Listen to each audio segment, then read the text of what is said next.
Today we will try to speak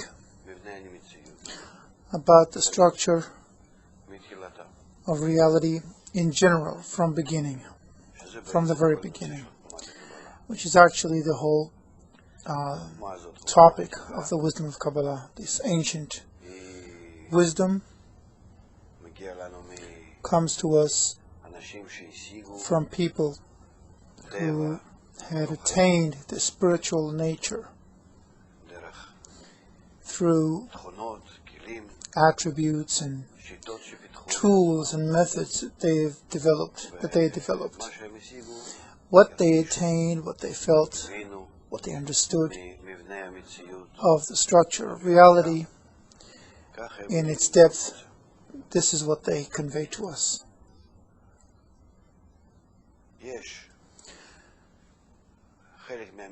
There's a part of reality where we exist, which we research with our five senses: sight, sound, smell, taste, and touch.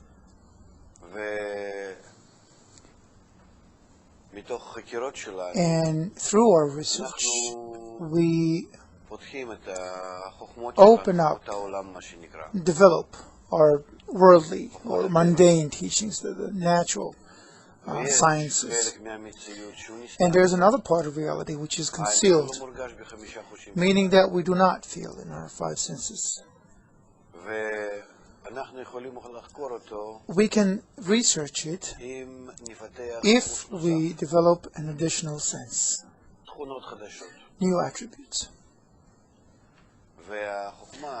This wisdom is called the wisdom of the hidden. That's what it's called, because it explains to us what is naturally hidden from us.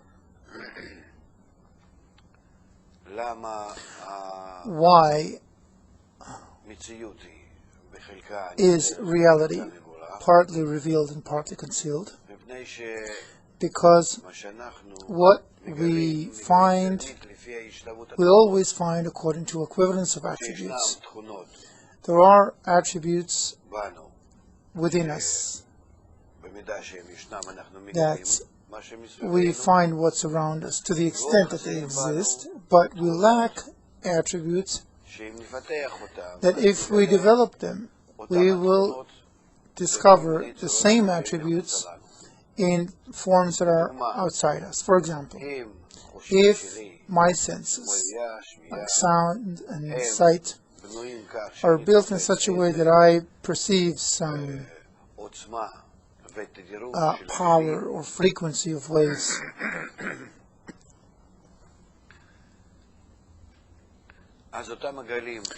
and if those waves appear outside of me, I perceive them, I notice them.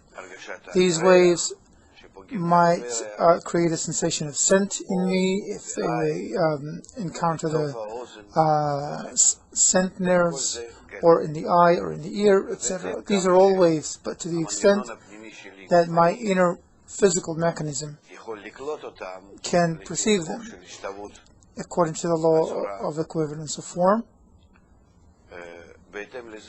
accordingly I receive the overall picture, the waves outside of me, and that builds my picture of reality, the sensation of reality. Therefore, the method of Kabbalah is first and foremost to help one build a new internal attribute, a new sensor, which would then receive a frequency which was previously unfelt. This addition will build within us another picture,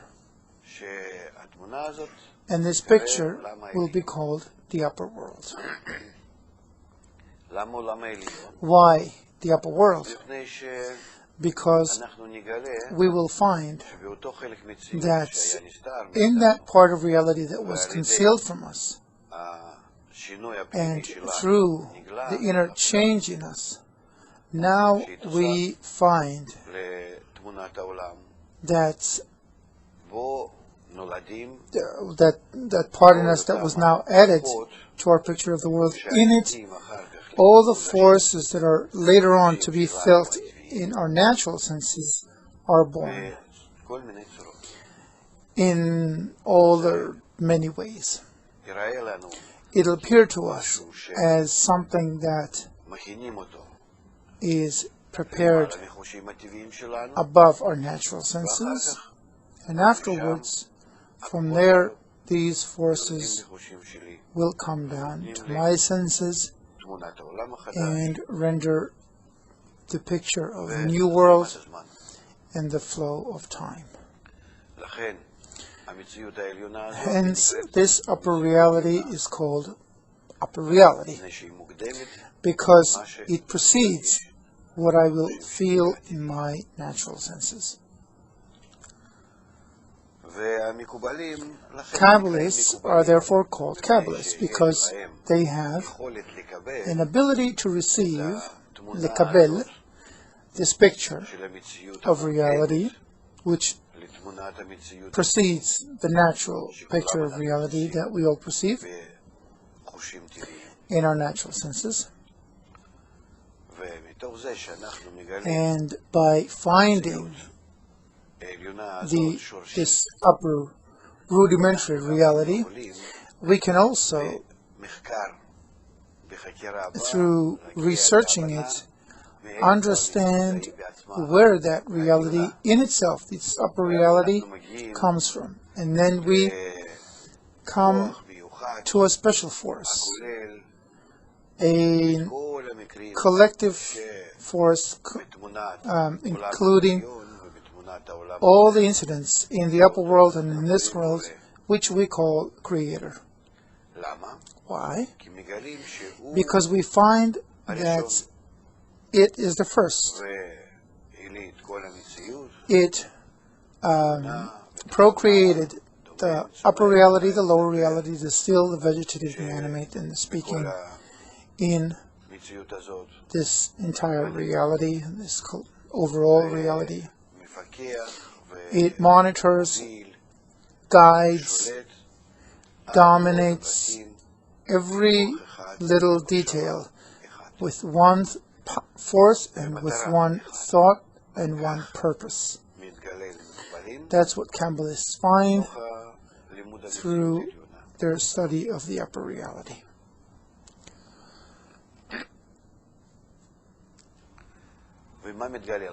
So what does appear to them? They discover that that upper force, its nature with respect to reality, meaning with respect to all the senses that we can develop, and in which, with which we are born and feel, the bestowal from that one force, we learn from that that force is benevolent, that actually its preliminary point is that of love. That's what we feel. And from that love, from what in Kabbalah is called the desire to do good, he wanted, or it wanted, to create reality in its entirety, in the still, in the vegetative, in the animate, and the speaking, in order to benefit it.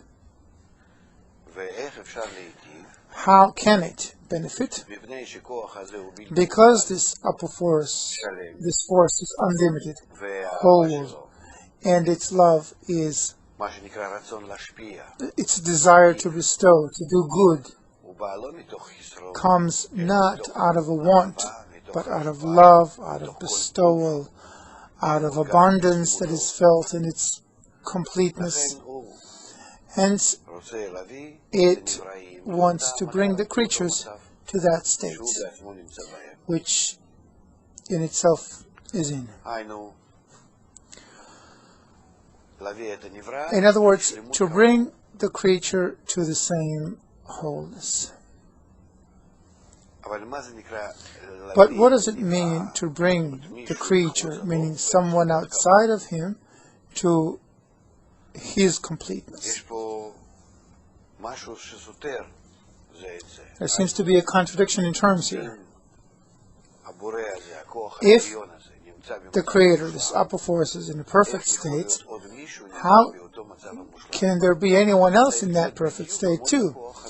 It has to be, or it would have to be exactly like that force. It would have to be the same. Or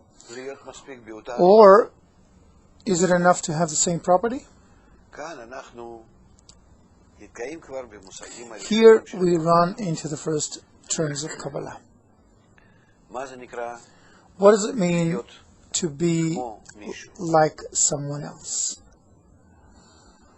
Like someone. Being like someone, or as Kabbalists put it, to be in equivalence of form with someone, to be similar to someone, means that there are two bodies, desires, creatures, or creator and creature, whose natural form remains the same, and the attribute or the desire or the intention in them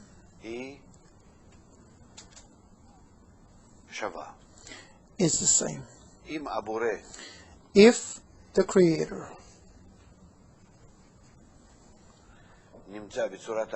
he wrote Creator is in a form of bestowal, and we do not speak of his substance, of who he is, that is something we do not perceive.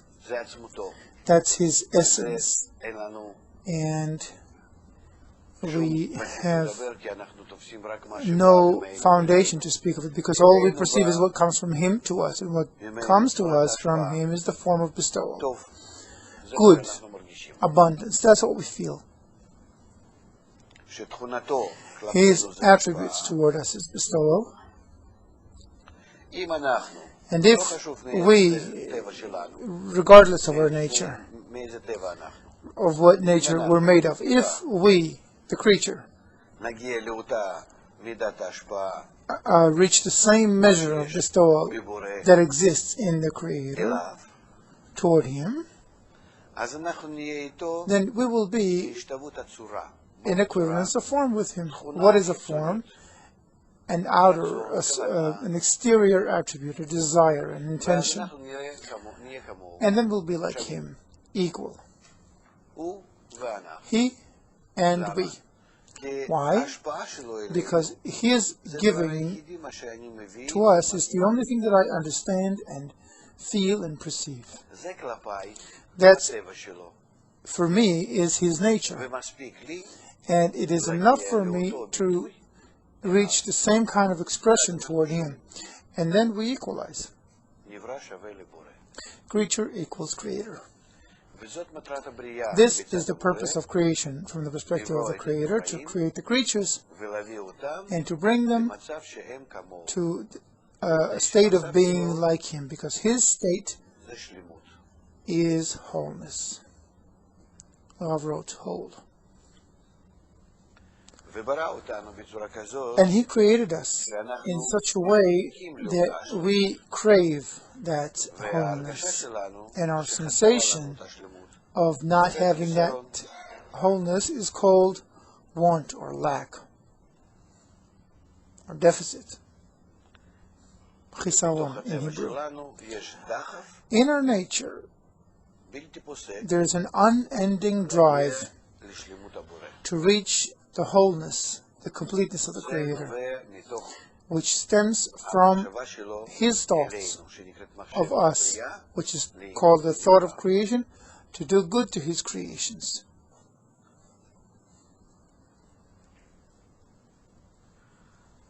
The creature, if it has,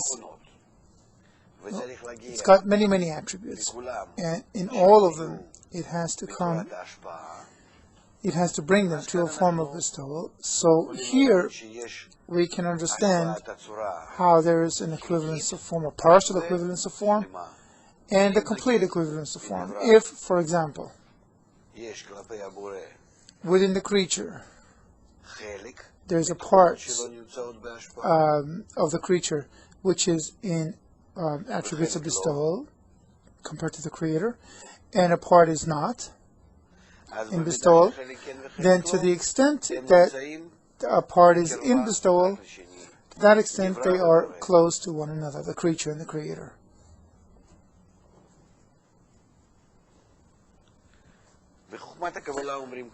It is said in the wisdom of Kabbalah that if the creature and the Creator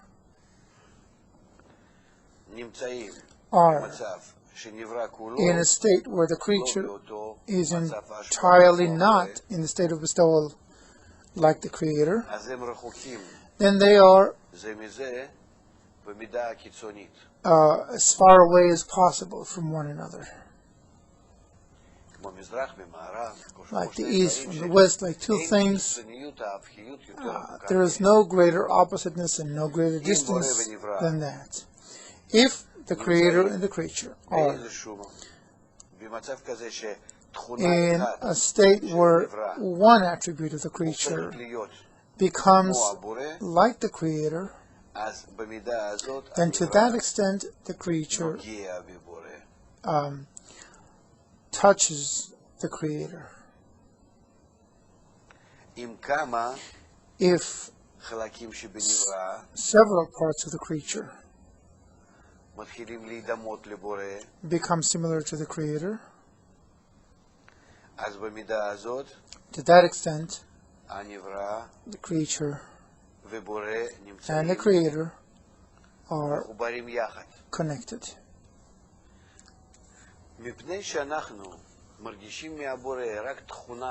Because all we feel from the Creator is His attribute of bestowal, and we don't feel anything else. We cannot find it. It belongs to His essence, something that we do not perceive or attain. So we only perceive Him as an attribute of bestowal, like a mother feels the mother or perceives her as being entirely toward him, toward it, to serve it, care for it, and it doesn't perceive the essence of the mother. She's a woman, she has a husband, and maybe she has dealings in this world, and she has all kinds of worries, and the child doesn't know about that. All it knows is, that's my mother, and she owes me, she's indebted to me, she cares for me. All it perceives is her attitude, and that's why it calls her mommy. So that's how we are with respect to the Creator. If we acquire the same attribute as His of bestowal, then to the extent of equivalence of form, the outer form, His outer form, and ours, our substance remains the same. We'll talk about it afterwards. So to that extent we equalize with Him, meaning we feel together. And then the creature is in the same state as the Creator, which is called good, where according to the thought of creation it reaches a state of wholeness. If all the attributes of the creature are in a situation where they are like the Creator, then they are, both of them, as one, and that state is called unification, wholeness.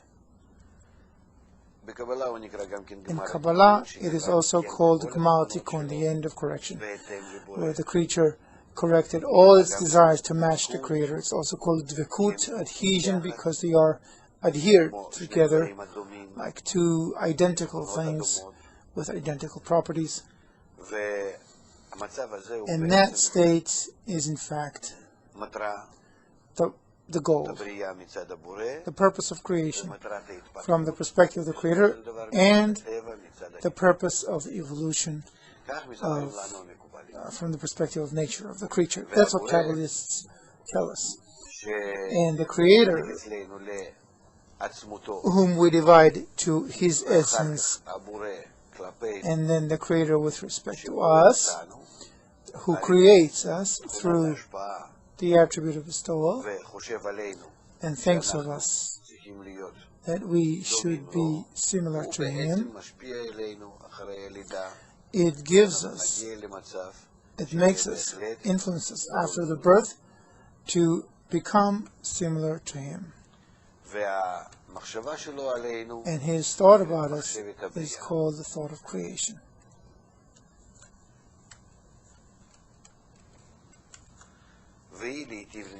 Which is to delight His creatures. When it is felt as delighting His creatures, once the creature reaches equivalence with the Creator, then the creature feels good. On the way, as the creature corrects itself here, the path of work on equalizing the form, that's the path of evolution of the creature, during which the creature perhaps might not feel good because it hasn't obtained the final worthy state yet. So Kabbalists say, actually, why do we attain the wisdom of Kabbalah, understand what happens with us, feel, open up the world that we are in? Why was it given to us? And not like the other parts of reality, the still vegetative and speaking. It's because in a transition from 3 to 4, we are in a state of choice, where in this state we only advance through our free choice. It is here that we have to give of ourselves, make an effort internally, exert to understand. There's a drive that has to be here, and only through this effort do we advance, and not in any other way. That's why the wisdom of Kabbalah comes to explain to us what kind of effort we need to make here in order to reach a state where we are born. That's state number 3. From there to this state that we eventually have to reach, which is number 4.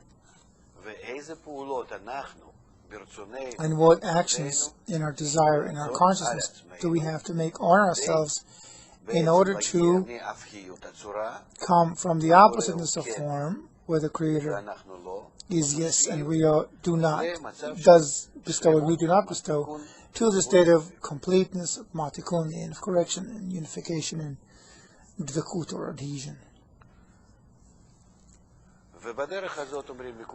Along the way, the Kabbalists tell us that a part of the way we experience unconsciously, not knowing where we are, what we have to do. We just live, exist. We're born, we live, we die, and we're reborn and live and die again. A part of the way we have to experience consciously. We begin to take an interest and accordingly understand where we are, in which world, and what reality, what we have to do, how we should flow with thought of creation to delight His creatures. And this thought of creation to delight His creatures, which operates reality, pressures us, presses us to move from state 3 to state 4. That's why Kabbalists say that the reason for all the troubles and torments and unpleasantness, from the smallest to the greatest, the only reason for any bad feeling, any want, is that thought of creation, to do good to His creations. It comes from the abundance of the Creator, who wants to give it to us. But that's what prompts us, pushes us to acquire equivalence of form, and that is why we feel its pressure so negatively. Negatively in the sense that we feel bad, torments, difficulties on all kinds of levels. And it is in fact a lack of equivalence of form, or absence of it. Because if a situation where we are together with Him is a situation where we feel as good, before we come to that state, we will feel bad. Bad is felt according to the level of the development of the creature, according to the states where, according to the thought of creation, it has to advance, it has to evolve, etc. So this is what we learn about in the wisdom of Kabbalah. So the wisdom of Kabbalah engages in who the Creator is, because the Creator means in Hebrew, Boreh, come and see, Boreh. In other words, we can discover Him, come close to Him, understand Him, and accordingly understand how we should change according to Him. So the wisdom of Kabbalah engages in the Creator, or deals with the Creator. It deals with the entire reality, the still vegetative animated speaking, both the upper, which we feel only through the additional sense, and the lower, which we feel as the still vegetative animate in our world, where we are born with 5 senses.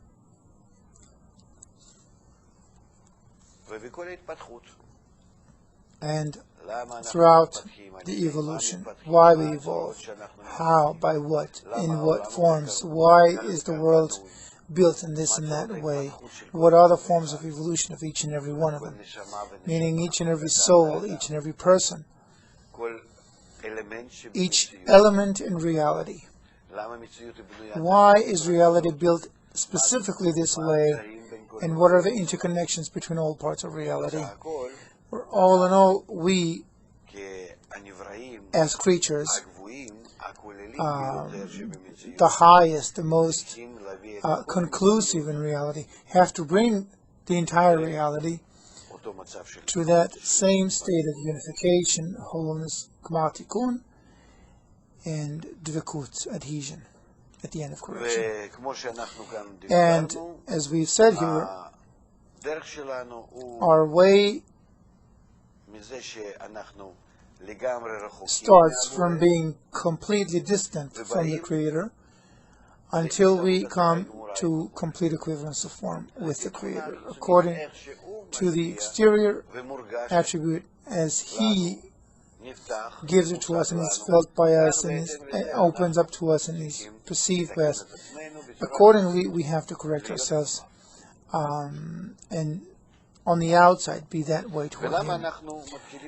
And why do we begin the way from the opposite end, where the Creator created us, as Kabbalists say, in oppositeness of form from Him? That state number 3 is a state where we are completely opposite from the Creator. And state number 4 is where we are completely similar to the Creator. And the path is called the path of correction through choice. Why do we need to experience all that? Kabbalists say that in order to feel the state of dvekut, of adhesion, we have to feel the state of lack of dvekut, because every state in the creature is felt through its opposite state. As it is written in Kabbalah, as far as light excelleth darkness. And we know that from every conduct in this world, where if I want to feel something in this world, I have to know it in its every detail, vis-a-vis all other properties or things or forces or states it is in. And this is how I learn about it. I understand it or perceive it. I never perceive anything in its essence. I always perceive it vis-a-vis, through the contrast between two things, and I measure them, and that's how I learn. This is why we have to experience an incomplete state, lack of adhesion, lack of dvikut, of correction, feel them, experience them, and then out of discovering of the want to come to be whole. We'll talk about the necessity for that, where it comes from as we develop, evolve in our study. We'll see it. Now we'll talk about how we study the wisdom of Kabbalah. The first sage in the wisdom of Kabbalah who talked about it systematically is Abraham, the patriarch. There were Kabbalists before him, but he was the first to write and leave behind some of his writings. Kabbalists attain the upper reality, and the entire reality, including ours, meaning the upper roots, and their phenomena here in our reality. They feel it as one, and they explain to us about everything that they feel. They begin to feel in the tiniest sensation in the root of reality what is beyond what we see, and feel ourselves and everything around us. So from the smallest sensation to the greatest or deepest sensation, which includes everything that exists and that came out of the Creator, which is called created. This includes the upper worlds, our worlds, the creatures in every world and in our worlds, the conducts of guidance and providence and corrections and evolution to the end of every single situation. But they feel those situations, this reality, gradually from the state of an ordinary person, as we do, where we feel nothing except what we see around us and perceive around us. We see where we are and start thinking about it, of where we are. Even to think about it is not a simple thing. And they begin to penetrate through this picture to the forces that stand behind it and discover what they are. And once they penetrate into reality, they come to a state where they see it in its entirety and begin to think about it as a mechanism, a uniform system, which is called the reality. Normally, they do not speak of the way by which they attain it, research it, conclude things, just like scientists in our world. Why should I care if some scientist discovered a medicine or a good thing or a remedy, and perhaps he was working on it for dozens of years, and he was looking and he made all kinds of mistakes, and the efforts that he made, at the end of the day, he explains to me what he had reached and what he's attained now and what he can now share with me and do good to me. Kabbalists are the same. They don't explain to us, usually. There is a part of Kabbalah that explains it too, but normally they give us the picture that they attain at the end, once they see a reality from above.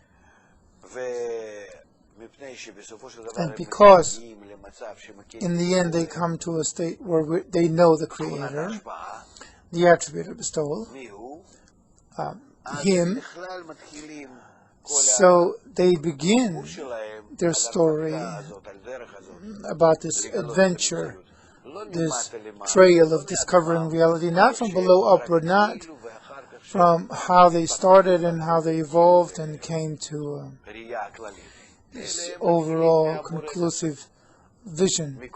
But they start from the Creator, from this force that decided to create reality, and how from the thought of creation, how it started doing things and implemented. That's how they begin.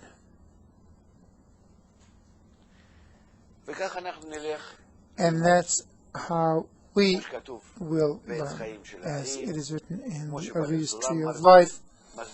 As Baal Salam explains to us in the preface to the Wisdom of Kabbalah and Talmud, Sfirot, studied in Sfirot. All the Kabbalists, well, you can open in other books as well.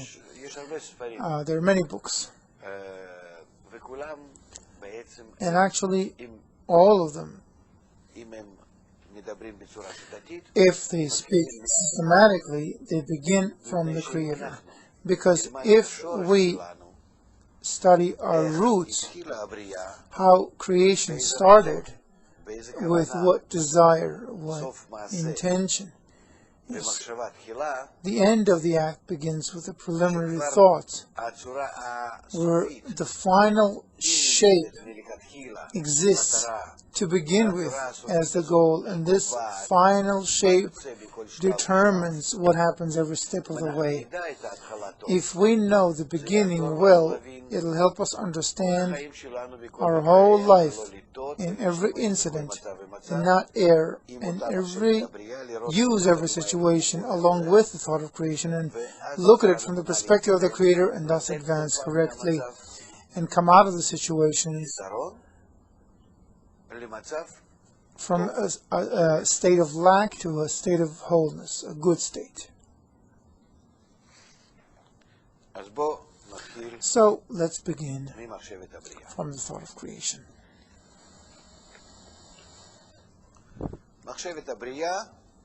The thought of creation is the thought of the Creator, to create the creature in order to benefit it. That thought of creation is what we call light, or Bchinat Shoresh, the root phase. It is the root of the entire reality. Prior to the thought of creation, Kabbalists say that there is some term called Atzmuto, his essence. This term indicates that he is unattainable, he is locked, closed, and cannot be perceived by us, except the fact that it exists. Perhaps there are situations highly, very, very advanced, we'll talk about them afterwards, where in the future perhaps the creature comes to a state where even the essence becomes closer, more familiar. Attained Kabbalists say, tell us that while we are on our way from number 3 to number 4, on the path of tikkun, correction, until we equalize with the thought of creation, that's the thought of creation.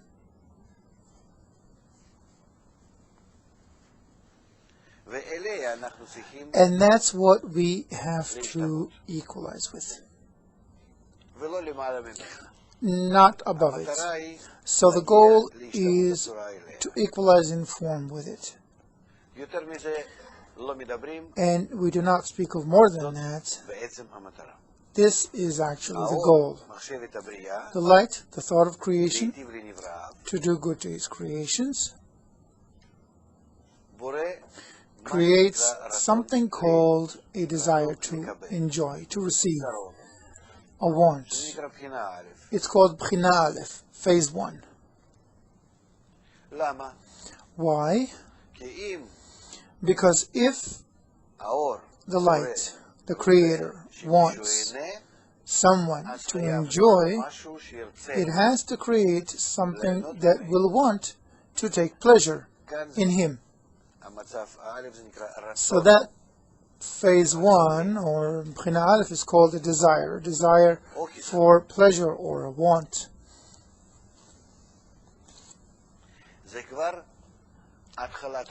This is the beginning of the creature. If that's the thought of creation, and here the creature is in fact exists only potentially,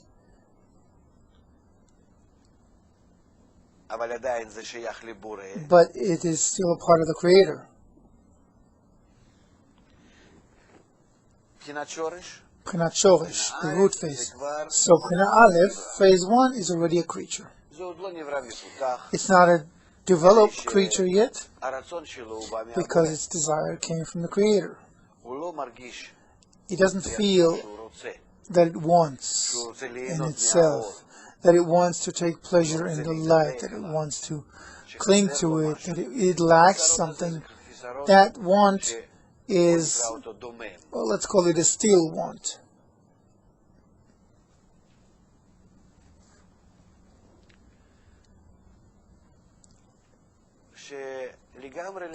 It is it doesn't obligate it to anything. Why? Because it comes from the outside, meaning the substance of creation, the desire is the substance, is not ascribed to the creature at all. You can't say that the creature exists as such, that it is outside of the Creator, because everything in it comes directly from the Creator, from the light. This is why it is completely dominated mandatorily by the light, and that's why this desire is as yet one that you cannot say that it is a desire that is outside of the thought of creation. But that desire, when it begins to feel, how does it begin to feel? When it begins to feel the light that permeates it, the light begins to produce in that desire a sensation of the thought of creation, to do good to his creations. In other words, it brings two things to the desire. On the one hand, let's do it this way. On the one hand, the light brings to the desire the fulfillment, meaning the sensation of itself, but the creature still doesn't, or hardly feels this fulfillment as good, because it's got no prior desire for it. It didn't want it in advance, so that now it feels content with respect compared to the previous state. It didn't feel bad or lacking in the previous state.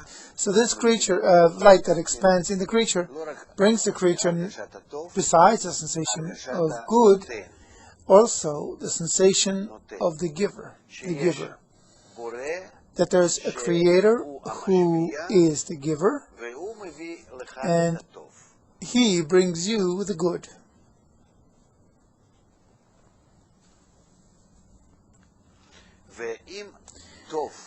And if the good, the light, comes directly from the Creator,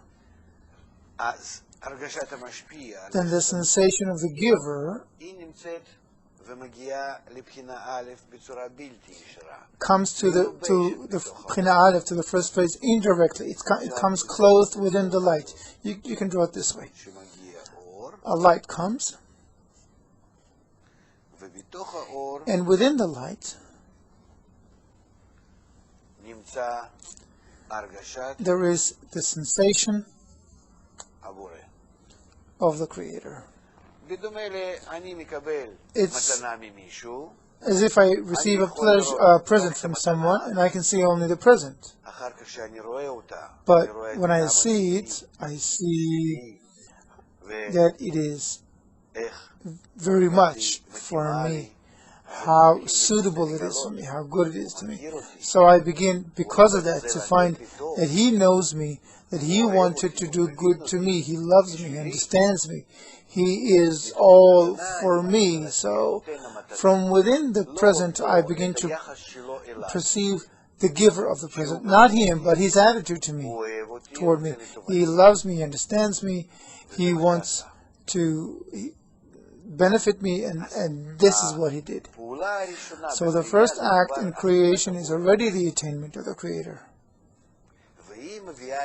And this is what brings the creature to evolve, makes the creature evolve. So from this we can understand only one thing. Every element, every state of the creature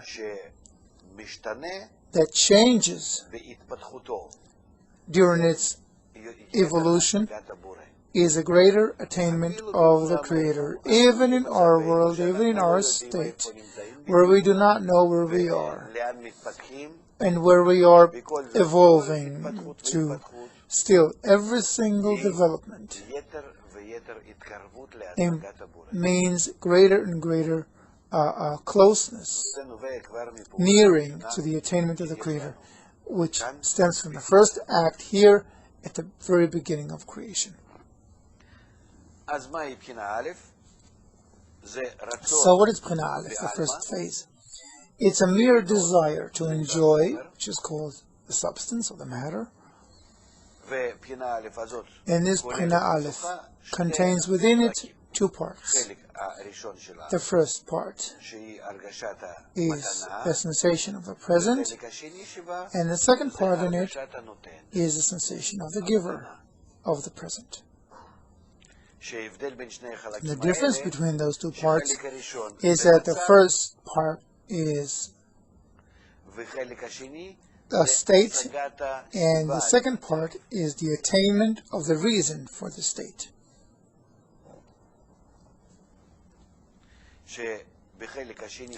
In the second part of Bchina Aleph,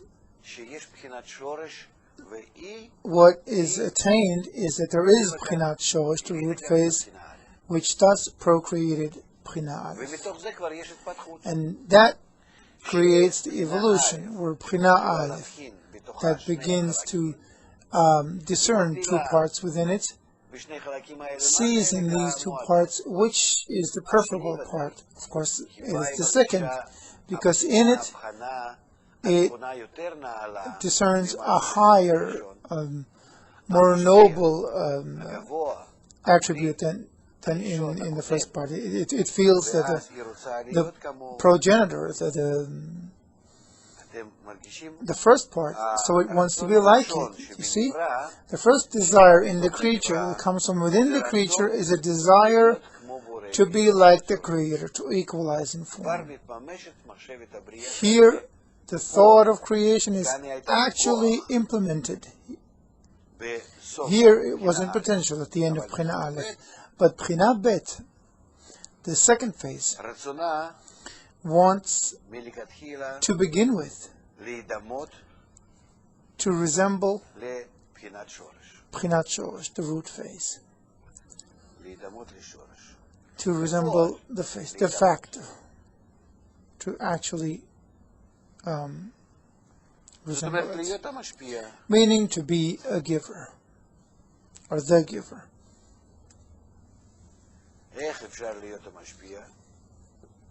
How can it become the giver? How can Bchina Bet, phase 2, become the giver? Bchina Bet is an evolution of Bchina Aleph, of the first preliminary desire to enjoy. That desire to enjoy is the entire substance of creation.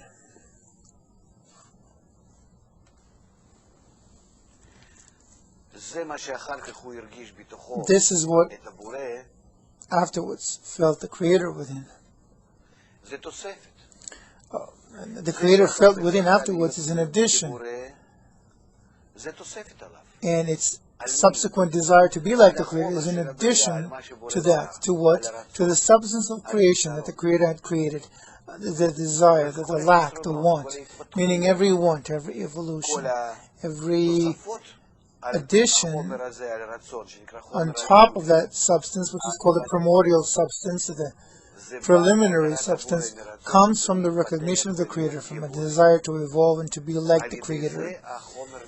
This is how the substance evolves. Every addition to the first substance comes only from knowing the Creator, by which the substance begins to grow, to inflate.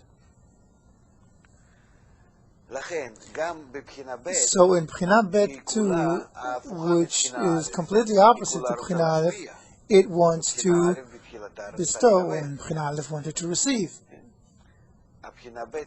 So B'china Bet is an addition to B'china Aleph. It's the same substance that took over it, robed itself with additional attribute, the attribute of bestowal. It's an addition. This is why we say that we have within B'chinat Shoresh, over B'chinat Shoresh we have B'china Aleph, phase 1, and over B'china Aleph we have B'china Bet, phase 2.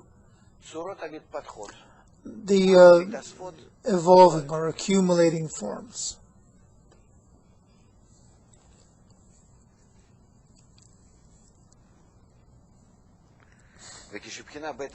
When this B'china Bet wants to give, wants to be like the Creator, it begins to think, so how can I be like the Creator? To give, to whom, and to what? And then it finds through its evolution, when it thinks, who am I, what am I, how can I, from within, be like Him, then it feels that inside it, B'china Bet, it contains B'china Aleph and also B'chinat Shoresh. So how can it resemble Shoresh?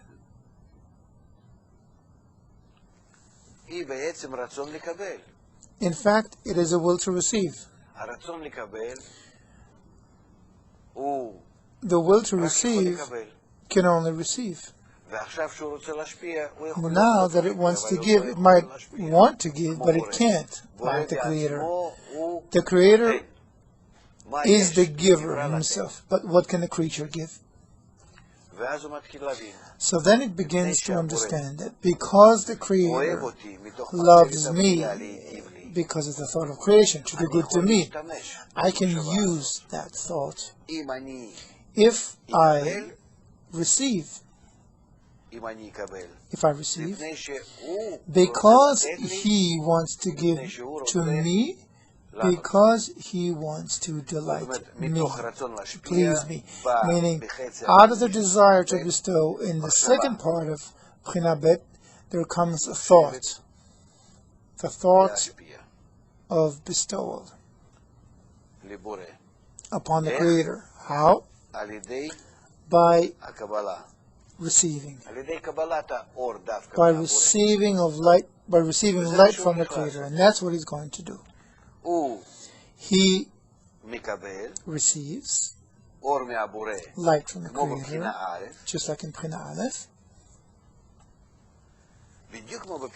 and exactly like B'china Aleph, because in B'china Aleph it knows that's what the Creator created in order to give me, both the desire and the light, just like in B'china Aleph. And I receive it because I want to be like Him, like in B'china Bet.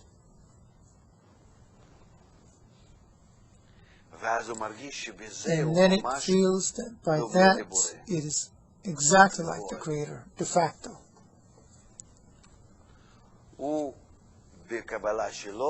By receiving, it actually gives de facto to the Creator. And then it feels itself in the same giving, same bestowal, like the Creator. In other words, it feels what it is like to be in a state of giving. And when it comes to the recognition of where it is, B'chinat Shoresh, B'china Aleph, B'china Bet, and B'china Gimel.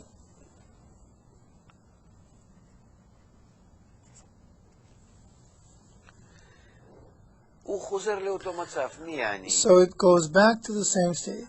Who am I? I am a desire. Desire for what?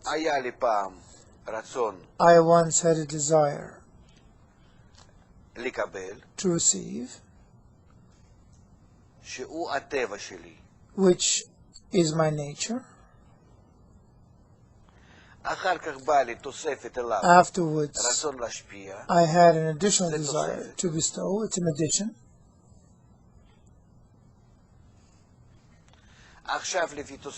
Now, accordingly, I give.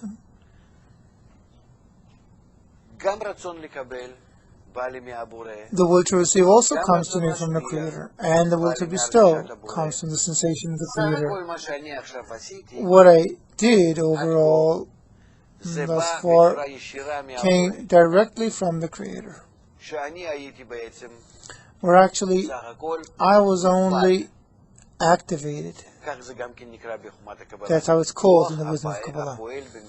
The acting force in the acted upon. So who am I in that case? So now it begins to think, who am I? Where am I? I received, did I? It wasn't me. I felt that I want to be like him, like the giver, but it's not me. He instilled that desire in me. Was it my doing to be like him? Where am I? So then it begins to feel. Me means feeling the way the Creator feels. That sensation is a rudimentary sensation that does not come from the Creator. That is what you have to feel from within the creature, and that's where it begins to be designed in the creature. The desire to enjoy the status of the Creator. And that desire is expressed in us in the last B'china, in our evolution called B'china Dalet, which wants to receive everything that comes from the Creator. What does it mean it wants to receive everything that comes from the Creator? It doesn't want to receive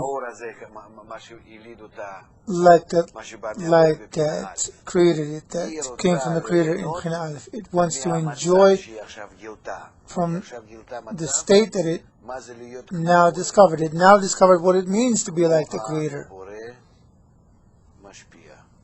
Giving like the Creator. So here in B'china Dalet, it wants to enjoy bestowal. Enjoy bestowal. And that desire is its own desire, its own will. It is a desire of the creature. The first desire of the creature. Previously, all the desires were necessary. Either they came directly or indirectly. That's directly and that's indirectly. They came from the Creator. Only this desire came from the creature. At the end of B'china Gimel, phase 3, where it began to be made, to appear toward the creature, and in B'china Dalet, in phase 4, it actually established itself. You might say that B'china Dalet, phase 4, is the independent phase, B'china, compared to all the previous B'china phases. That's why this is called the actual creature, and not the previous B'chinot or phases. So here we can Picture that. Picture again. Bchinat Shoresh Aleph Bet Gimel and Daled. Phases root 0, 1, 2, 3, 4, and Bchinat Daled phase 4 is a unique one because this is the actual creature. These circles, we can draw them differently. The creator is on the outside,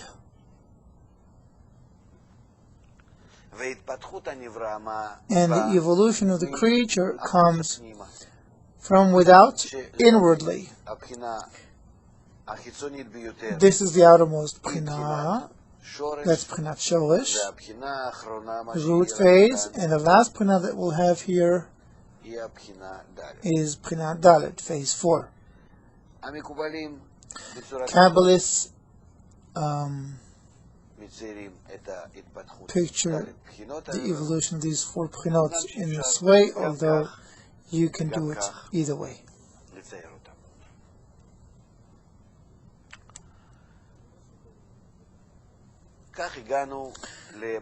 So now we've come to a state where the creature, in order to reach its own want and feel that it is its own desire, that it exists in this desire, it has to develop from the thought of creation, from the creator, by 4 phases, 4 Bchinot, and the creature being the last Bchinah, the last phase. Sometimes we say about Bchinat Shoresh that it's not a part of creation because it's the thought of creation of the creator toward the creatures. So that's why we count only 4 Bchinot, 1, 2, 3, 4. These are the Bchinot, the phases of evolution of the creature from the creator. Or we might say the opposite, that Bchinat Shoresh Aleph Bet Gimel is how the creator develops the will to receive in order to bring it to its independent form, which will be called the creature. So either we speak specifically of Shoresh, the roots, or of Bchinat Daled, the 4th phase. Either way, the Shoresh is the creator, Bchinat Daled is the creature, and in between, these are evolutionary phases. And these phases also belong to the act of the creator.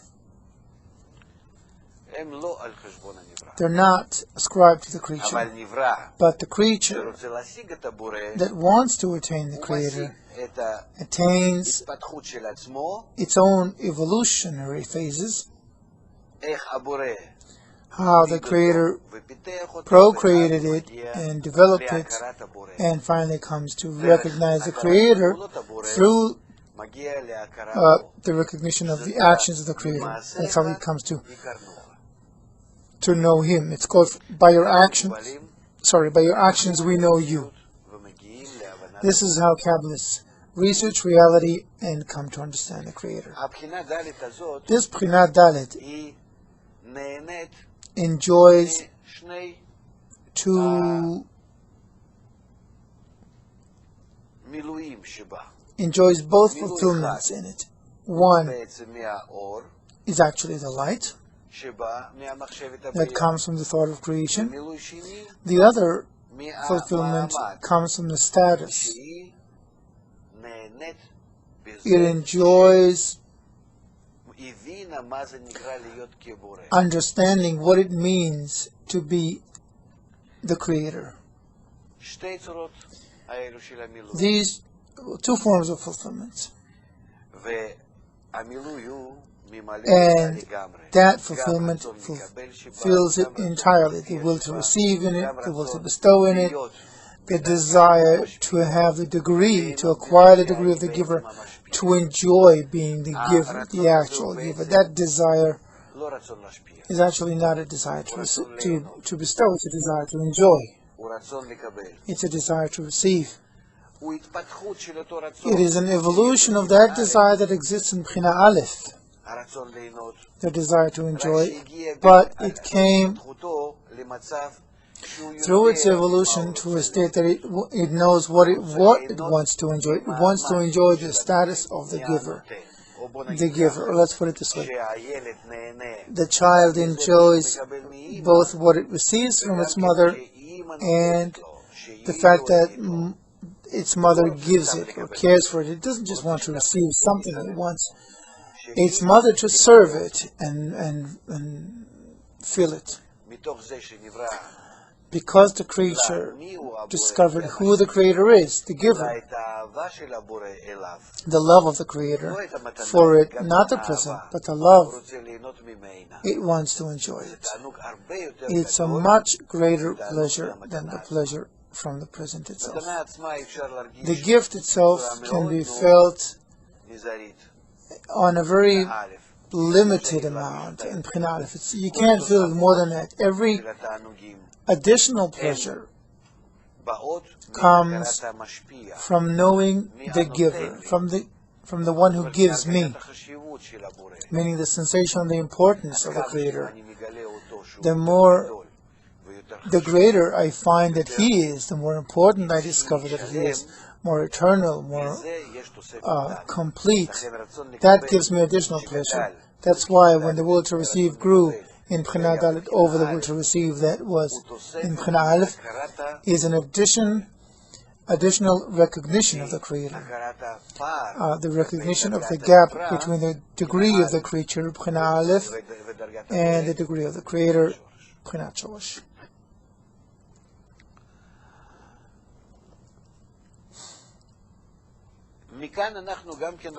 So from this we see that if in some place in creation we have something which is called a creature, or part of it, some desire, some entity, there has to be in it an evolution of these four p'chinot, four phases, which are called Arba P'chinot, Dalet P'chinot Dor Yashar, or four phases of direct light, by which the light comes and develops a desire in it, which is in it as a point or a primordial substance, or what Kabbalists refer to as existence from absence, because here in the thought of creation it exists as a preliminary point which doesn't exist before that. That's why it's called existence from absence. So this point develops, and then we have some thought, some lack, some want, some motion, some drive, urge in the creature, which is felt as, this is me. We must never forget that it comes as a result of the evolution of four previous p'chinot to that desire. And these p'chinot come from above, from the Creator. It is not that they just pop up in the creature and it feels some desire. If a thought comes to me, it always evolves by several previous phases, and it comes from the light, from the Creator. Therefore, we can always say the creature consists of four degrees of development, and this is why they're called this P'chinat Shoresh, and Aleph, and Bet, and Gimel, and Dalet, yes, root, and 1, 2, 3, 4, or we designate them by letters, Hebrew letters, Yud, Hey, Vav, Hey, which are the name Havaya.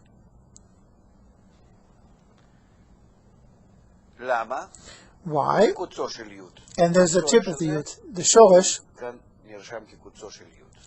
it's written as the tip of the Yud. So why do we take these symbols from our alphabet?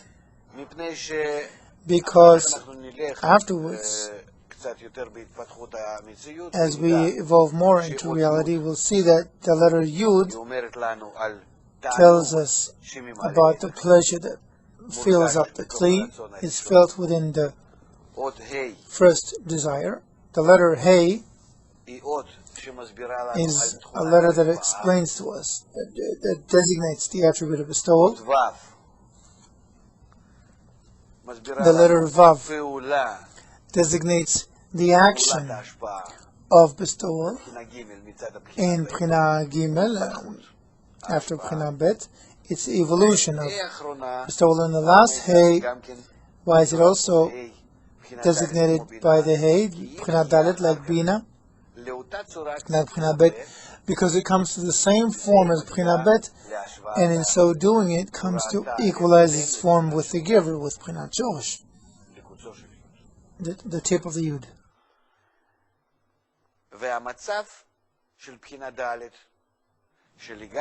The state of Bchina Dalet is that it is completely filled, whole, in its every desire.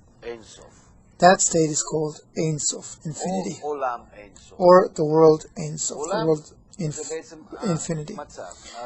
A world, Olam, is a sensation, a state, a sensation in the desire. Because Bchina Dalet is filled up, is fulfilled in all its desires endlessly, infinitely. That's why it's called infinity, Ein Sof. These Bchinot, these phases, Shoresh Aleph B'Gimel Dalet, are also called by the names Shoresh is, well, Shoresh Aleph Bet Gimel Dalet.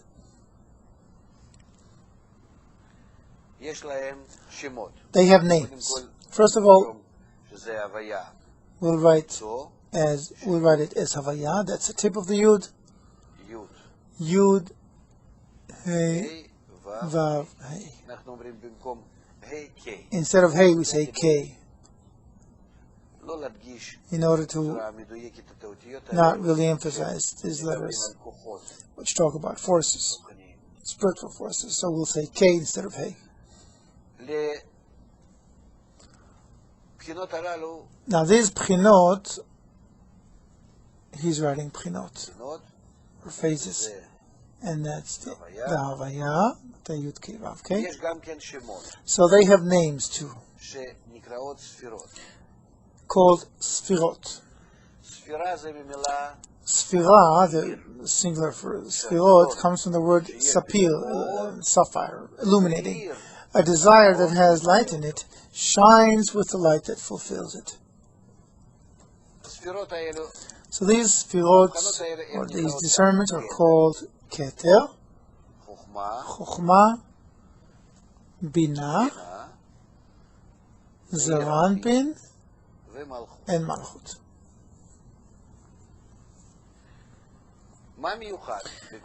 What is so special about these names? Keter comes from the word title. Keter, it's the beginning, the thought of creation, which it also comes from the word crown, Keter. So it crowns and controls reality from beginning to end. Chokhmah, wisdom. Why is it called Chokhmah? Because here in Bchina Aleph, we see all the light and the kli that the Creator had dedicated, devoted to creation. The fact that it afterwards evolves and manifests in Bchina Bet, Gimel, Dalet. This is an evolution of Bchina Aleph. But from the tip of the Yud, the first Sfira came, Bchina Aleph,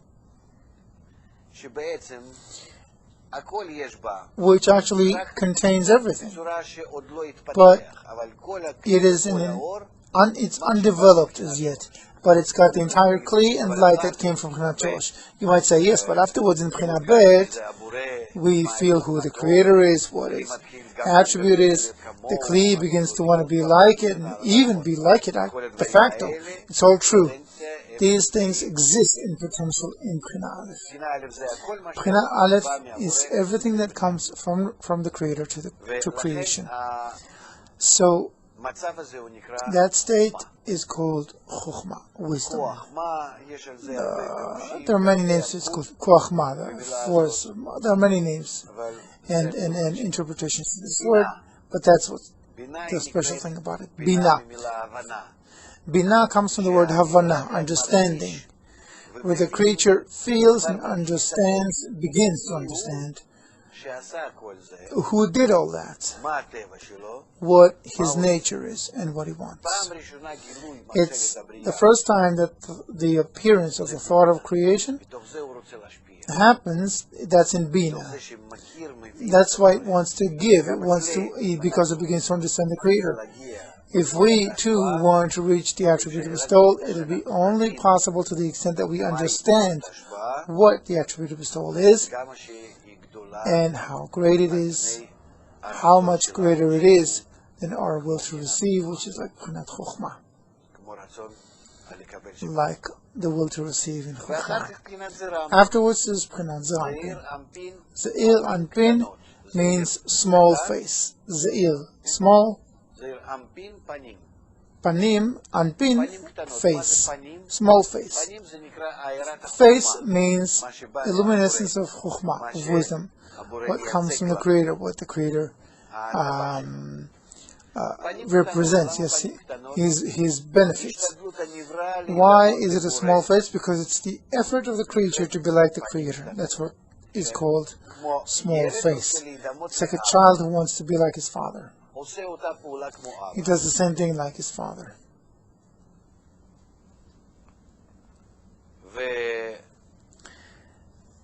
And Malchut is called Malchut, kingship, or kingdom, because it controls its desires. Now it's the first time that its desires are independent.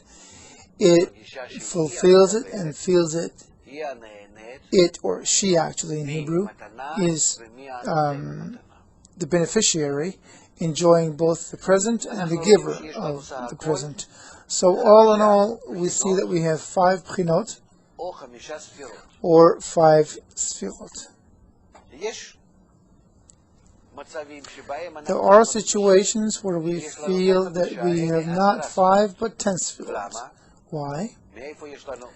Where do we get additional 5? We have 5 more within the Ranpin,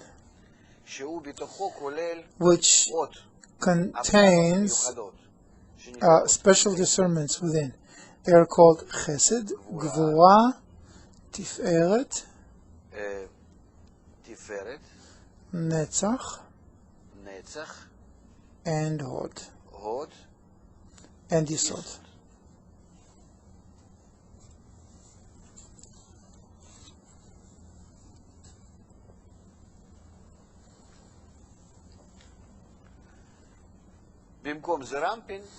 Instead of Zeir Anpin,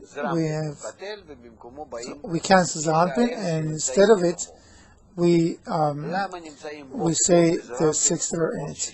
Why are there suddenly 6 additional sfirot in Zeir Anpin? Why is it so great? On the one hand, we said it is small face. It's small because it's the effort of the creature to be like the Creator.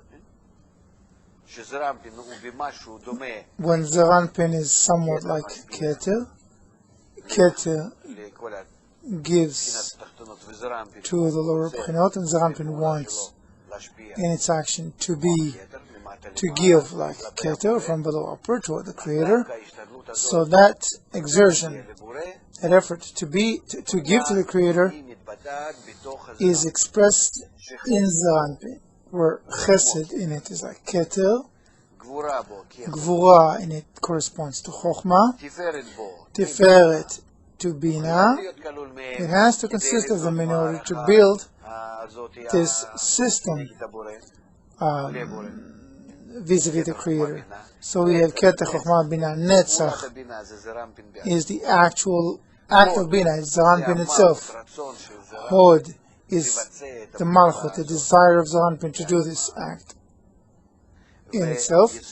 And Yesod is the sum total of all these actions.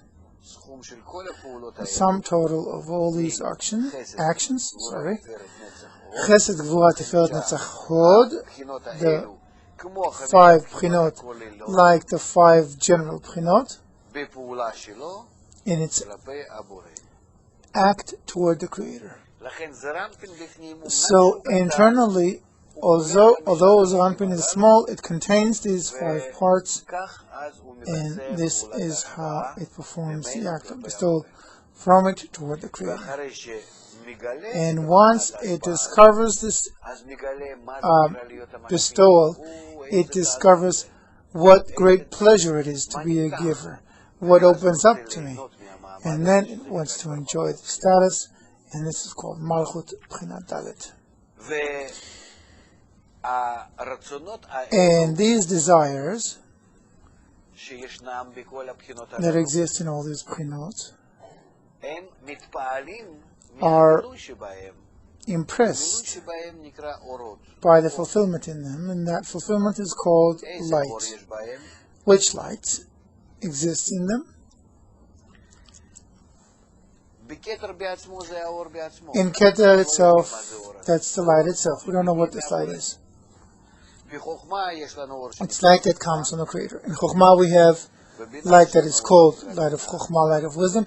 In Bina we have a light that's called Bina. In Zaranpin we have both Chokhmah and Bina together, because Zaranpin is a result. B'chinat Gimel is a result of the first and second actions. B'chinat Aleph and B'chinat Bet, that's why we have some Chokhmah and some Bina.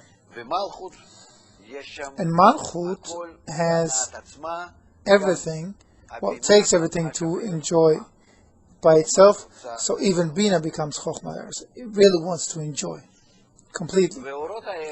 So these lights, we name them by 5 names according to their power.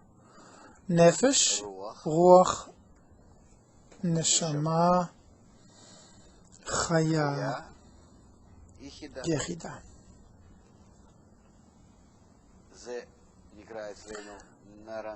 We call it for short Naran Chai. That's the abbreviation, Naran Chai, of Nefesh, Ruach, Neshama, Chaya, Yechida. Nefesh means Nefisha, it's inanimate. Nothing is filled. Ruach, it's like wind, so there is some change, but not on its own accord. I don't influence it, I just feel some motion. Neshama, why is it called the Neshama? It's a soul, Neshama. It talks about something within me, born in me from the upper one. It's the connection of the creature, the first connection of the creature and the Creator, according to the equivalence of the inner attribute.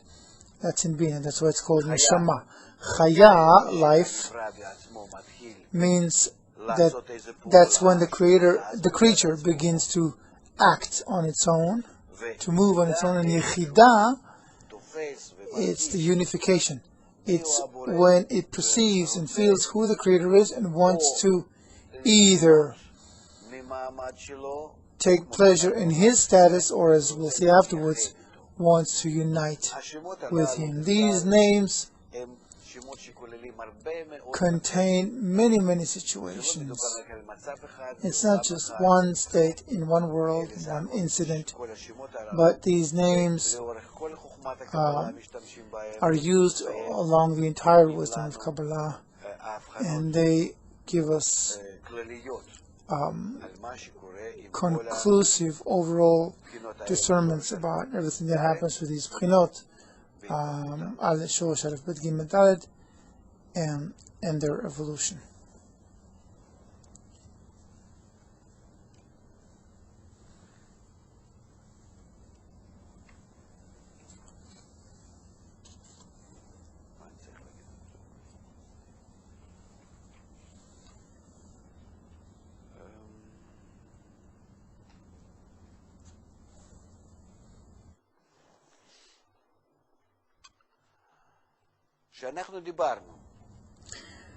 When we talked about signs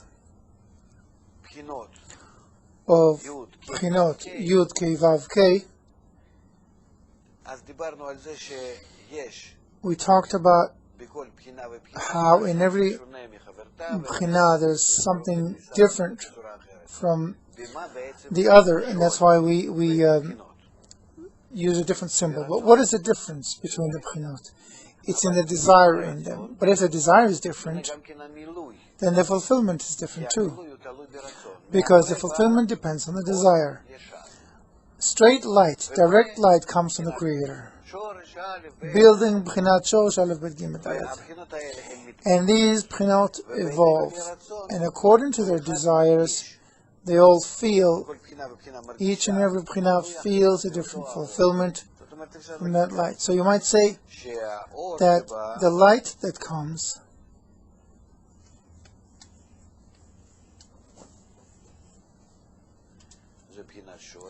that's B'chinat Shorosh Aleph Bet Gimel Dalet.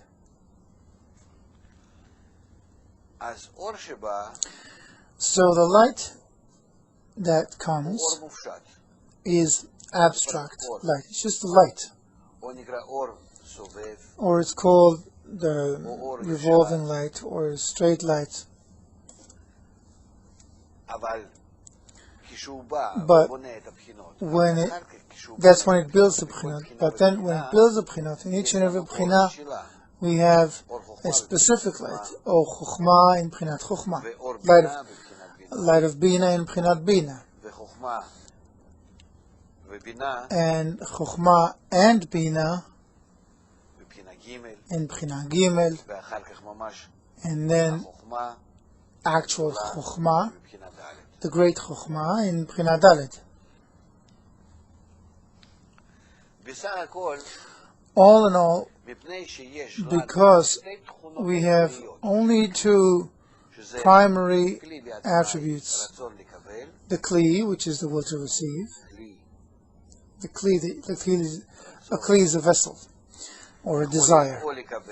So that kli, that desire, can be either to receive or to bestow. This is why we have two kinds of pleasures. Pleasure from receiving,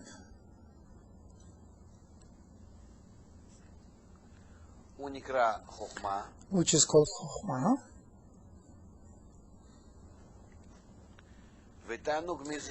and pleasure from giving, but I enjoy this giving.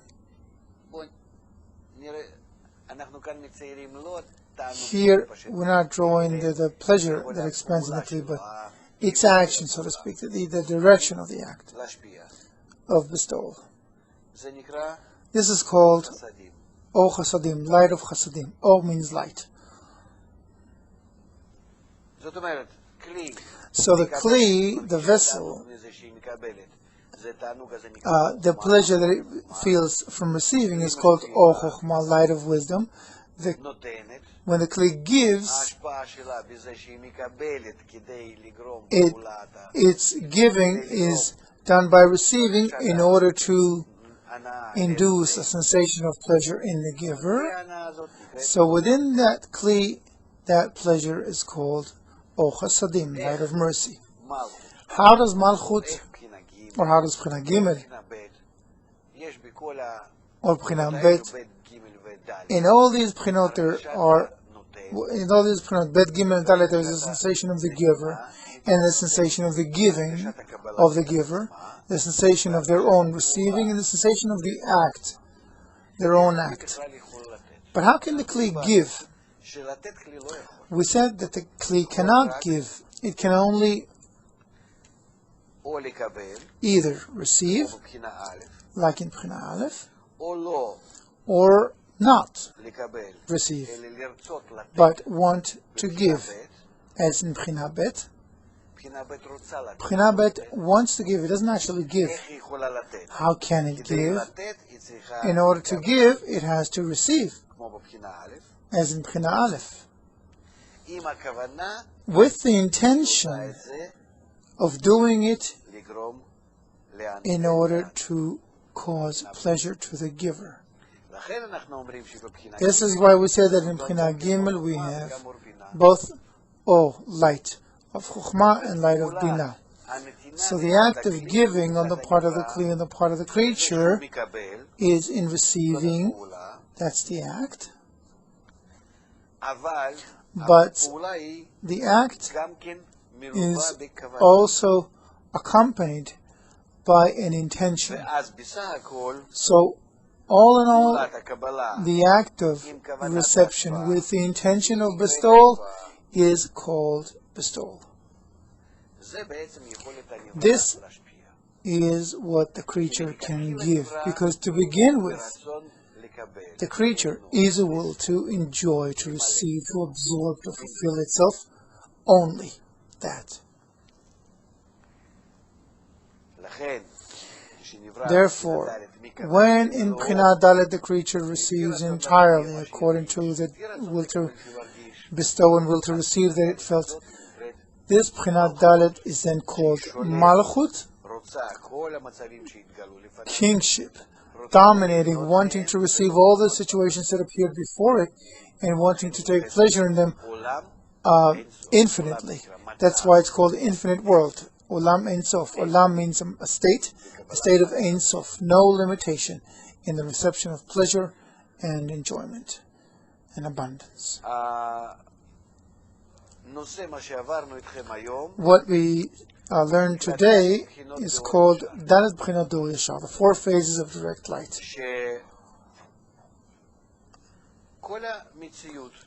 The entire reality that afterwards we will study will be a result, will stem from the tip of the Yud, the first Hey, the Vav, and the last Hey. Or the 10 Sfirot, Keter, Chochmah, Binah, Zaranpin, and Malchut, or Nefesh, Ruach, Neshama, Chaya, Yechidah, the lights within the Sfirot, etc. Afterwards we will learn, as we open up each B'china, each Sfirah, we will discover worlds in there. And there really will become 5 worlds, with all the creatures and the created beings, etc. in each and every B'china in them. And all of that, and how it will evolve, will eventually, we'll have Olam, Adam Kadmon, and Atzilut, Bria, Yetzirah, Asiyah. These will be the worlds, Olamot. Then we'll have a state within that Malchut dance of Ein Sof, the infinite Malchut, from which stem all these states of Olamot, the worlds. So from it came the Neshamot too, the souls of all the creatures. He's writing Nivraim, creatures. And all these creatures were split actually into degrees.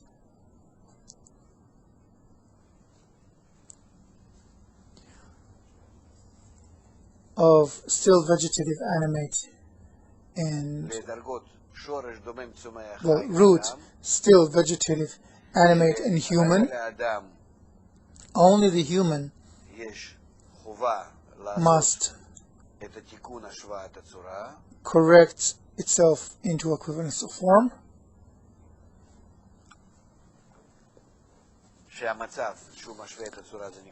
and the state of equivalence of form is called Gmar Tikkun, end of correction, meaning that Malchut, through all the worlds and all the creatures, Nivraim, creatures. He deleted the previous Nivraim. So Malchut reaches a Tikkun, correction, through the Adam, through the human, which induces the previous attributes of the animate, vegetative, still, and Shoresh, root, and through them reaches the Creator. So there's nothing more than these 4 B'chinot, Yud Kei Vav Kei, or Keter Chochmah Binah Zaranpin Malchut, in the entire reality. Whatever we learn, whatever we see, whatever we discover, is all in fact contained within these 5 discernments, especially in the last desire, in Malchut, because it contains all the previous B'chinot, and this desire is us. And that's what we'll find later on, that this desire is the only thing that needs to be corrected. And the more we study reality, that we have to reach it, and how the means to reach Maltikun, the end of correction. So accordingly, we'll be able to implement the thought of creation and come to a state of eternity, wholeness, equivalence of form with the Creator. And this is in fact everything that the wisdom of Kabbalah contains, meaning the whole reality, upper and lower, the creatures and the Creator with respect to the creatures, and how the creatures reach equalizing their attitude toward the Creator. That's enough.